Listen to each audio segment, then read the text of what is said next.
하나님 아버지, 이 시간 통해서 우리 모두가 살아계신 하나님의 음성을 들을 수 있도록 인도해 주옵소서.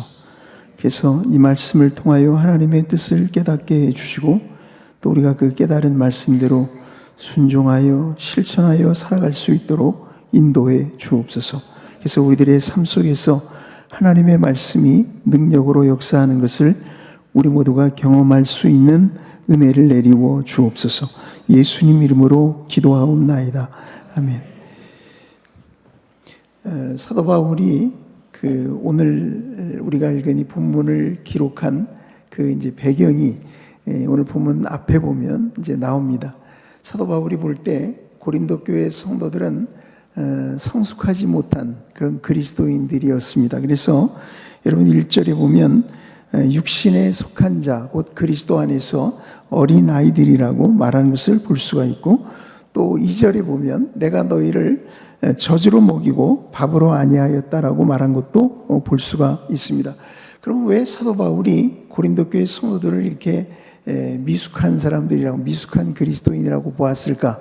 그 이유가 있겠죠. 그 이유는 그들 가운데 시기와 분쟁이 있었기 때문이라고 말합니다. 3절에 보면 너희는 아직도 육신에 속한 자로다. 너희 가운데 시기와 분쟁이 있으니, 이렇게 말을 한 것입니다. 그런데 중요한 것은 뭐냐면, 이런 문제의 본질이 뭐냐? 사도 바울은 이 고린도 교회가 안고 있었던 이런 문제의 본질에는 사실은 그들이 갖고 있는 사람 중심의 태도가 있었다라고 말을 하는 것입니다.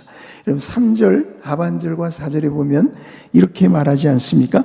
어찌 육신에 속하여 사람을 따라 행함이 아니리요 어떤 이는 말하되 나는 바울에게라 하고 다른 이는 나는 아볼로에게라 하니 너희가 육의 사람이 아니리요. 여러분 여기 보시면 어찌 육신에 속하여 사람을 따라 행함이 아니리요, 그렇게 말하고 또 말합니다.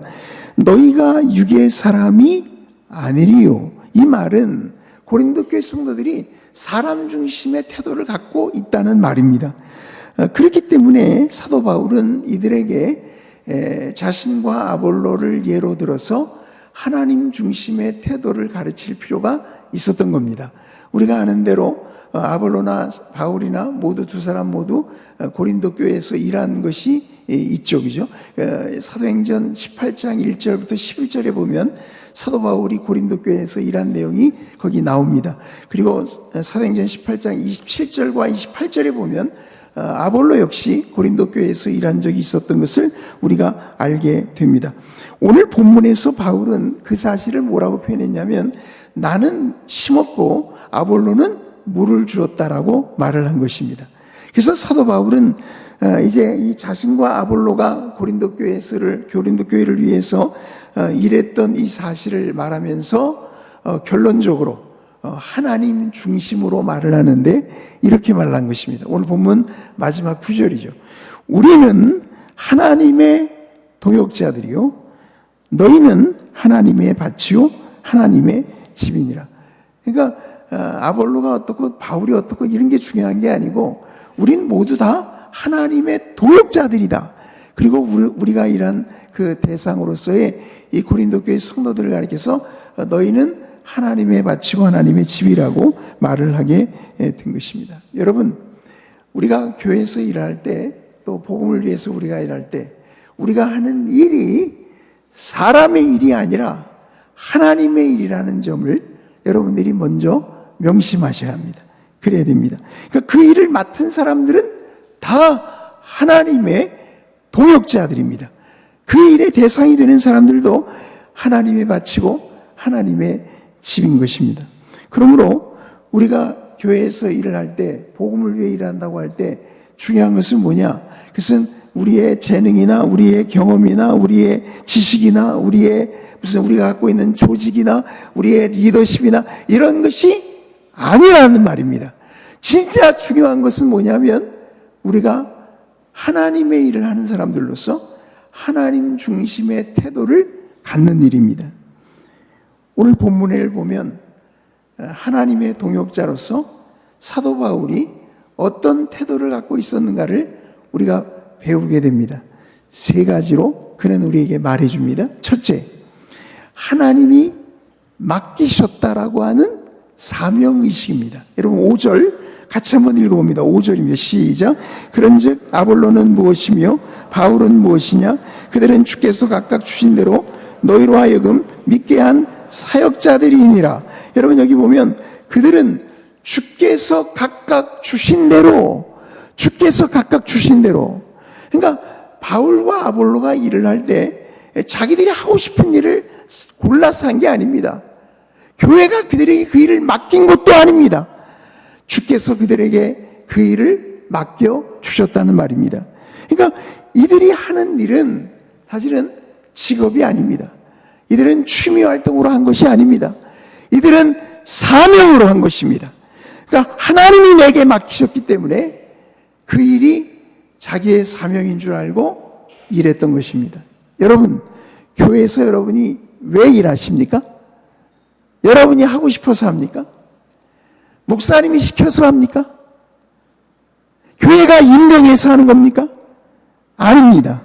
우리가 일하는 것은 하나님이 우리 각자를 그 일로 부르셨기 때문이고 우리에게 그 일을 맡겨주셨기 때문이라는 사실을 잊지 마셔야 합니다. 여러분, 우리가 이 사명의식을 갖는다는 게 중요한데, 왜냐하면 사명의식이 있을 때 그 사람에게 충성을 요구할 수가 있기 때문에 그렇습니다.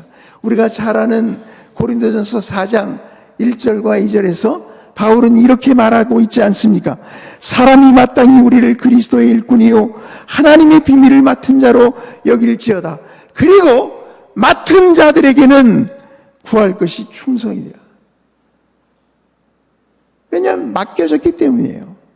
맡겨주신 분이 계시기 때문에 우리는 나에게 그 일을 맡겨주신 그분께 충성을 바쳐야만 합니다. 그런 얘기죠.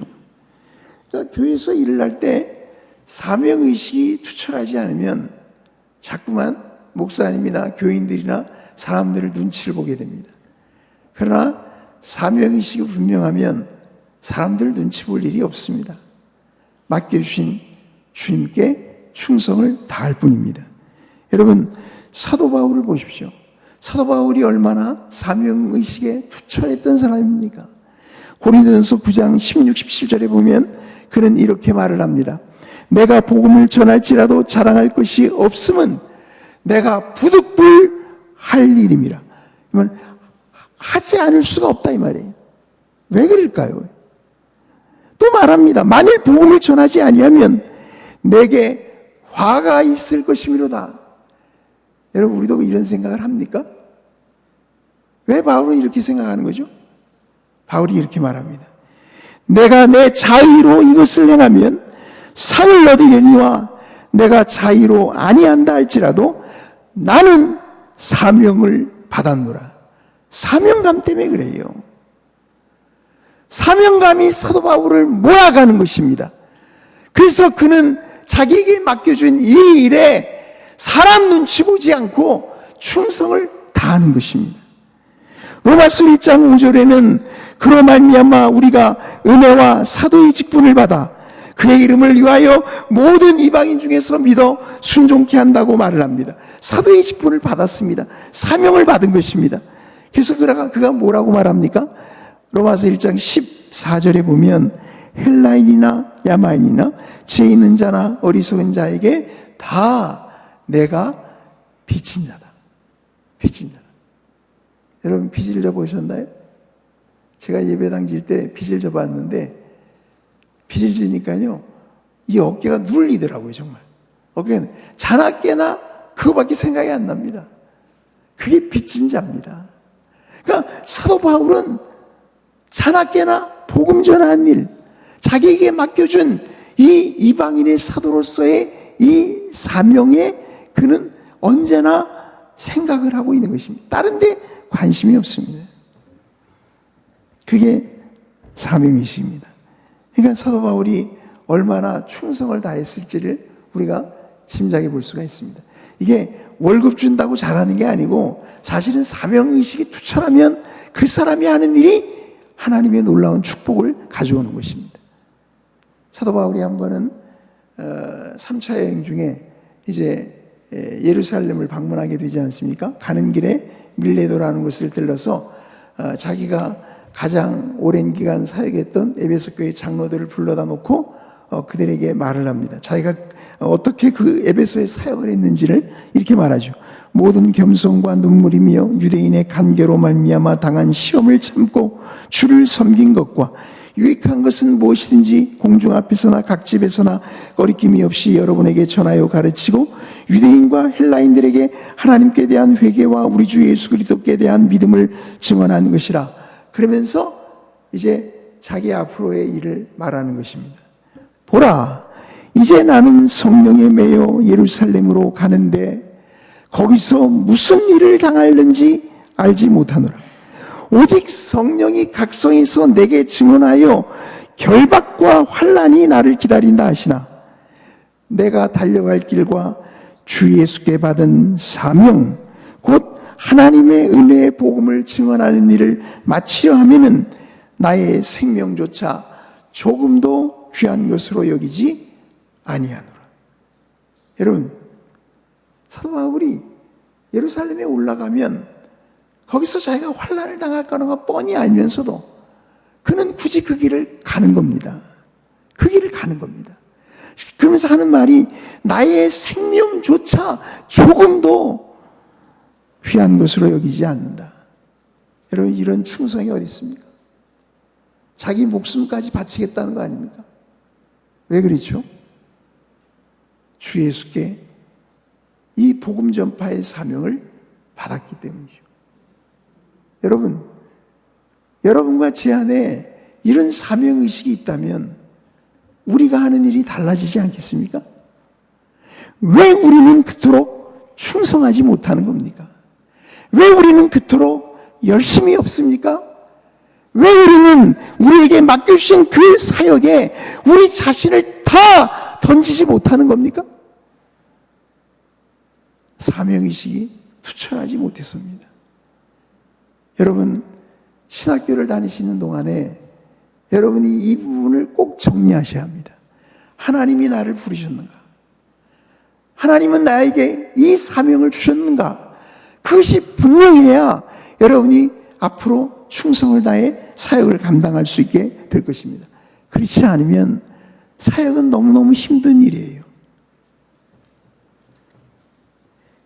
제가 오래 교회에서 사역하면서 느끼는 건데 점점 사람들은 이렇게 일을 할 때 조건이 어떠냐, 대우가 어떠냐, 사례비가 얼마냐 이런 거를 잘 따집니다. 제 솔직한 심정은 사역을 그만두는 게 좋겠다고 말하고 싶습니다. 그렇게 해서 사역이 될 리가 없습니다. 하나님께 쓰임받은 사람들은 다 사명감으로 했습니다. 환경이 좋든 나쁘든 대우가 좋든 나쁘든 가리지 않고 그 일이 주님 맡겨주신 사명인 줄 알고 충성을 다해서 일했고 결국 하나님의 축복을 경험하게 되는 것입니다. 우리 모든 학우들이 그렇게 되기를 축원합니다. 두 번째, 첫 번째는 하나님이 맡기셨다는 사명이시라 그랬죠. 사도 바울이 그랬습니다. 두 번째, 사도 바울은 어떤 하나님 중심의 태도를 갖고 있었느냐? 하나님이 이루신다는 믿음을 갖고 있었습니다. 6절과 7절 다 함께 읽어봅니다. 시작. 나는 심었고 아볼로는 물을 주었으되 오직 하나님께서 자라나게 하셨나니 그런즉 심는 이나 물주는 이는 아무것도 아니로되 오직 자라게 하시는 이는 하나님뿐이니라. 여러분, 여기 보시면 사도 바울이 똑같은 말을 반복하죠. 그죠? 오직 하나님은 자라나게 하셨나니 오직 자라나게 하시는 하나님뿐이니라. 왜 그래요? 강조죠. 강조하고 싶은 거예요. 우리가 아무리 수고하고 일을 해도 하나님이 역사하지 않으시면 하나님의 일은 일어나지를 않습니다. 바울은 그것을 지금 말하고 있는 것입니다. 우리가 아는 대로 사도 바울이 일할 때 그가 어떻게 일을 했습니까? 바울이 복음을 어떻게 전했습니까? 그가 어떻게 설교를 했습니까? 우리가 성경에서 보지 않습니까? 사도 바울은 하나님을 의지하고 했습니다. 왜냐하면 하나님의 일을 이루시는 분은 사람이 아니고 자기가 아니라 하나님이시라는 사실을 바울은 잘 알고 있었기 때문입니다. 고린도전서 2장 4절과 5절에 보면 사도 바울이 고린도에 가서 복음을 어떻게 전했는지 이렇게 말하고 있지 않습니까? 내 말과 내 전도함이 설득력 있는 지혜의 말로 하지 아니하고 다만 성령의 나타남과 능력으로 하여 너희 믿음이 사람의 지혜에 있지 아니하고 다만 하나님의 능력에 있게 하려 하였노라. 사도 바울은 자신의 언변을 믿고 사역한 사람이 아닙니다. 자기의 경험과 재능을 믿고 사역한 사람이 아니죠. 그는 하나님을 의지했고 성령의 능력을 의지했습니다. 그것이 하나님이 이루신다는 믿음이 있었기 때문에 그런 것입니다. 우리도 그런 믿음을 가져야 합니다. 골로새서 1장 28절과 29절에는 바울이 이렇게 썼습니다. 우리가 그를 전파하여 각 사람을 권하고 모든 지혜로 각 사람을 가르치면 각 사람을 그리스도 안에서 완전한 자로 세우려 함이니 이를 위하여 나도 내 속에서 능력으로 역사하시는 이의 역사를 따라 힘을 다하여 수고하노라.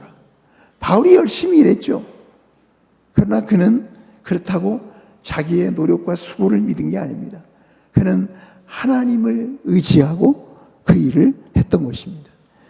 데살로니가전서 1장 5절에도 보면 이는 우리 복음이 너희에게 말로만 이른 것이 아니라 오직 능력과 성령과 큰 확신으로 된 것입니다. 우리가 너희 가운데서 너희를 위하여 어떤 사람이 된 것은 너희가 아는 바와 같으니라. 여러분, 우리도 이렇게 해야 하지 않겠습니까? 왜 바울이 이렇게 했습니까? 자기가 하는 일은 실제로 하나님이 이루신다는 것을 잘 알았기 때문입니다. 여러분, 하나님의 일을 하실 때 이 믿음을 꼭 가지시길 바랍니다. 뭐냐면 하나님이 이루신다는 믿음이에요. 여러분이 아무리 애쓰고 수고해도, 여러분이 아무리 재능이 많고 여러분이 언변이 좋다고 해도 그것을 통해 하나님의 일이 이루어지는 것은 아니라는 사실을 명심하셔야 합니다. 내가 언변이 좀 부족해도, 내가 재능이 좀 없어도 하나님을 믿는 믿음으로 하나님을 의지하고 나간다면 하나님은 그 사람을 통해 하나님의 일을 이루시는 것입니다. 지금도 그렇습니다. 우리가 무엇으로 일하는가? 우리가 무슨 이렇게 뭐 어디 세미나 가서 자꾸 자격증 딸 그러려고 그럴 게 아니라 여러분이 믿음을 가지셔야 돼요. 정말 하나님을 믿는 믿음 안에서 잘하셔야 돼요. 그래야 여러분의 사역에 놀라운 역사들이 일어나기 시작합니다. 왜냐하면 우리가 하는 일을 이루시는 분은 우리가 아니고 하나님이시기 때문입니다. 2달 전에 돌아가셨던 그 존 메가더 목사님 여러분 아실 거예요, 아마, 그죠? 그분이 1969년인가요? 그 LA 근방에 있는 그레이스 커뮤니티 교회에 부임을 했는데 그 교회가 이분이 부임하고 나서 정말 폭발적인 성장을 했죠. 폭발적인 성장을 했습니다. 근데 이분이 무슨 특별한 프로그램을 하고 이런 게 아니거든요. 여러분 읽어보시면 알 텐데 이분은 하나님의 말씀을 연구하고 전하는 일에 전념했습니다. 하나님이 놀랍게 축복하셔서 교회는 성장을 했습니다. 그분이 이렇게 말을 했습니다. 여러분 잘 들어보시기 바랍니다. 나는 우리 교회의 수적 영적 성장은 주권자 하나님의 뜻에 의한 것이라고 말하지 않을 수 없다. 그것을 설명할 수 있는 마케팅 기법이나 현대적 방법은 없다. 없습니다, 여러분. 우리는 그런 기술에 의존하지 않을 것이다. 우리는 인간의 공식과 프로그램과 고안으로 이루어진 성장을 원하지 않는다. 우리는 적극적인 성경적 사역에 초점을 두고 주님의 교회에 수를 더하는 일을 주님께 맡기는 것으로 만족한다. 우리가 할 일은 주님이 우리가 하도록 계획하신 것을 충실히 하는 것이다. 그러니까 교회 성장을 이루는 분은 누구라는 거예요? 주님이시지 우리가 아니라는 거예요. 또 말합니다.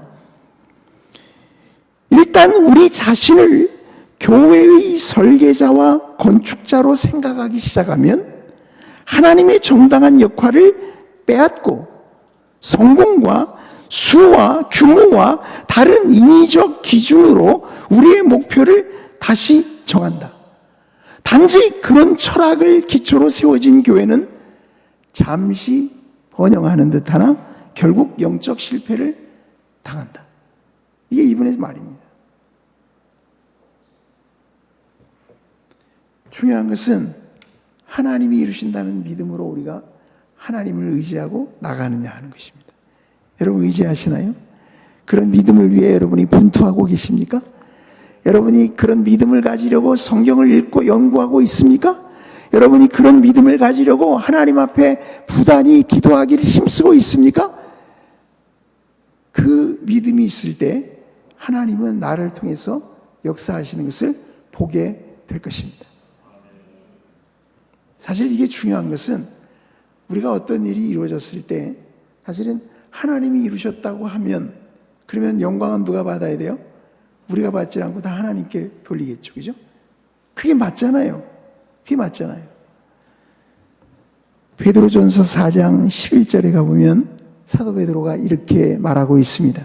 누가 봉사하려면 하나님의 공급하시는 힘으로 하는 것 같이 하라. 하나님을 의지하고 하라 이 말이죠. 이는 범사의 예수 그리스도로 말미암아 하나님이 영광을 받으시게 합니다. 그러니까 우리가 우리의 재능과 힘과 경험과 수완들을 믿고 일을 해서 이루어졌을 때 우리는 하나님의 영광을 찾지 않을 거예요. 그러나 우리가 하나님이 이루신다는 믿음으로 하나님을 의지하고 우리가 사역을 했다면 그 일이 이루어졌을 때 우리는 하나님께 모든 영광을 돌리게 될 것입니다. 사도 바울이 예루살렘에 갔을 때 그 교회를 방문하면서 이렇게 보고를 합니다. 사도행전 21장 19절 20절인데요.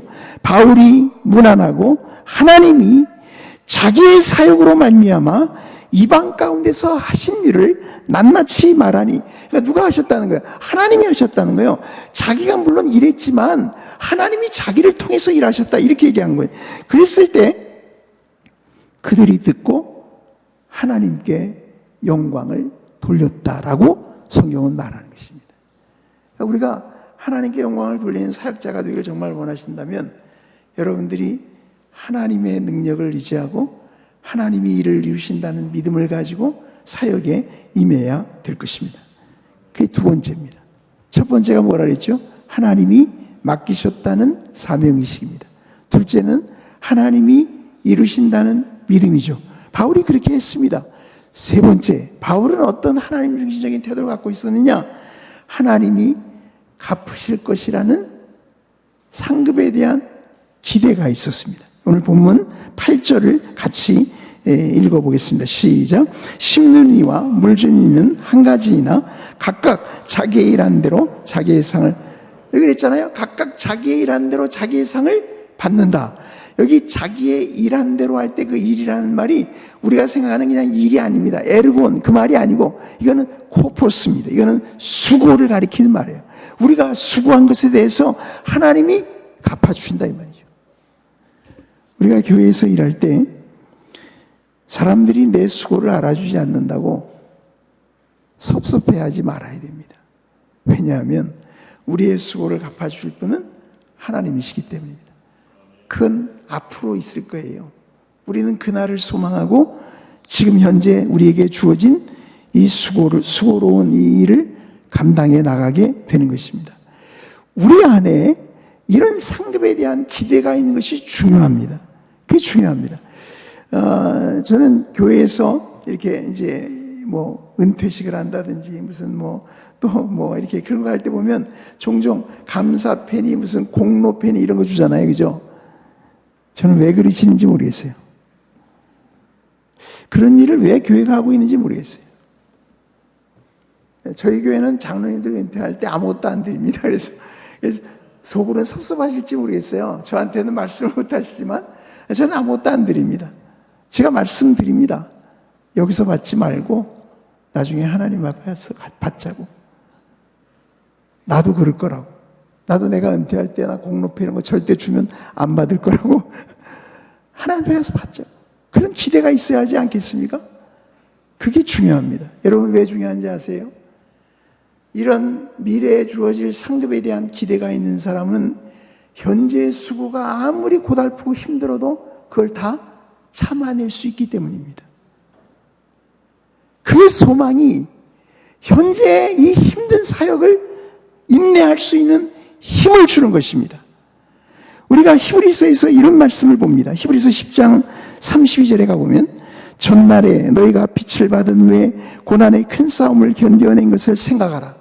혹은 비방과 환난으로서 사람에게 구경거리가 되고 혹은 이런 형편에 있는 자들과 사귀는 자가 되었으니 너희가 갇힌 자를 동정하고 너희 소유를 빼앗기는 것도 기쁘게 당한 것은, 이거 얼마나 고달픈 삶을 살았겠어요. 이걸 기쁘게 당했다. 왜냐? 이렇게 말합니다. 더 낫고 영구한 소유가 있는 줄 알미라. 그 소망 때문에. 그러므로 너희 담대함을 버리지 말라. 이것이 큰 상을 얻게 하느니라. 너희에게 인내가 필요함은 너희가 하나님의 뜻을 행한 후에 약속하신 것을 받기 위함이라. 잠시 잠깐 후면 오실 리가 오시리니 지체하지 아니하시리라. 여러분 안에도 이런 상급에 대한 기대와 소망이 충만할 수 있기를 바랍니다. 그래야 현재의 사역이 아무리 힘들고 고달파도 다 이겨냅니다. 다 참아냅니다.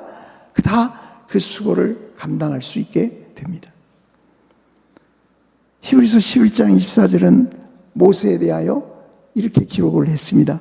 믿음으로 모세는 장성하여 바로의 공주의 아들이라 칭함받기를 거절하고 도리어 하나님의 백성과 함께 고난받기를 잠시 죄악의 낙을 누리는 것보다 더 좋아하고 그리스도를 위하여 받는 수모를 애굽의 모든 보화보다 더 큰 재물로 여겼으니. 여러분, 이렇게 사는 사람이 정말 얼마나 있을까요? 예? 이렇게 사는 사람이 얼마나 있을까요? 아니, 이런 바보가 어디 있습니까? 자기가 얼마든지 누릴 수 있는데, 얼마든지 소유하고 즐길 수 있는데, 근데 그거 다 포기하고 제 발로 걸어 들어가서 고생스러운 길을 간다 이 말입니다. 모세가 그랬다 이거죠. 왜 그랬느냐? 이유는 하나죠. 이는 상주심을 바라봅니다. 모세는 앞으로 있게 될 그 하나님의 상급을 바라본 것입니다.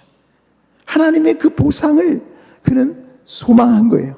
그것 때문에 아무리 이것이 힘들고 고달파도 자기는 그 길을 기쁘게 갈 수 있었던 것입니다. 여러분, 우리도 마찬가지입니다. 이런 하나님의 상급에 대한 소망이 분명하면 분명할수록 우리의 힘든 사역을 우리가 넉넉히 감당할 수 있게 됩니다. 여러분 안에 이런 소망이 불타오르도록 기도하셔야 합니다. 바라기는 오늘 본문에서 바울이 말하는 것처럼 이런 하나님 중심적인 태도를 우리들이 꼭 배워야 됩니다. 세 가지라고 했습니다. 하나님이 맡기셨다고 하는 사명의식을 가져야 된다. 둘째는 하나님이 일을 이루신다고 하는 믿음을 가져야 한다. 셋째는 하나님이 상 주실 것이라고 하는 그런 기대와 소망을 가져야 한다. 여러분 안에 이런 하나님 중심의 태도가 있게 된다면 하나님께서 나를 통해 일하시는 것을 보게 될 것입니다. 기도하겠습니다. 하나님 아버지, 사도 바울이 가졌던 이 하나님 중심의 태도를 우리들도 갖게 해 주옵소서. 하나님께서 맡겨주셨다고 하는 사명의식에 사로잡히게 하셔서 우리가 조건이나 환경을 따지지 않고 우리에게 맡겨주신 주님께 충성을 바칠 수 있는 주의 종들이 다 되게 해 주옵소서. 하나님이 일을 이루신다고 하는 믿음을 갖게 해 주옵소서. 내 능력이 비록 좀 부족할지라도 내가 하나님을 의지하는 믿음을 행할 때 하나님의 놀라운 능력을 통하여 하나님께서 나의 사역 가운데 일을 이루어 주실 줄로 믿사오니 이런 믿음의 역사를 경험하는 우리 모두가 되게 해 주옵소서. 하나님 아버지, 우리가 하나님의 일을 감당할 때 하나님께서 갚으시고 상 주실 것이라고 하는 그런 기대를 갖고 살아가기를 원합니다. 그래서 현재의 사역이 아무리 수고롭고 힘들지라도 그 모든 것들을 기쁨으로 인내할 수 있고 감당할 수 있는 하나님의 사역자들 되게 해 주옵소서. 그래서 오늘 이 시대에 하나님께서 우리들을 통하여 하나님의 역사를 이루고 계심을 볼 수 있도록 우리를 축복해 주옵소서. 예수님 이름으로 기도하옵나이다.